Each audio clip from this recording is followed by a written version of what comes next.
నమస్కారం ఘంటారావానికి స్వాగతం. ముందుగా ప్రధాన అంశాలు. జలహారం పథకానికి జడ్చర్లలో శంకుస్థాపన, ప్రజలకు జవాబుదారీగా ఉంటామన్న కేటీఆర్.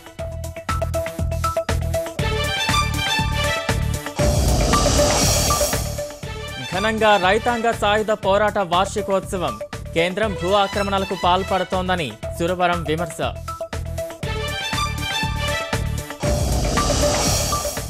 ఎస్ఐ రమేష్ ఆత్మహత్యపై కుటుంబ సభ్యుల అనుమానం, యాలాల సీఐపై పెద్దేముల్ పోలీస్ స్టేషన్లో ఫిర్యాదు.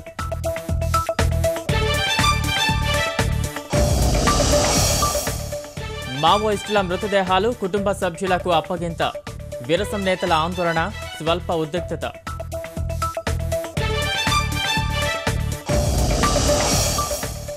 కృష్ణా గోదావరి నదుల అనుసంధానం, విజయవాడ ఇబ్రహీంపట్నం వద్ద ఏపీ సీఎం ప్రత్యేక పూజలు.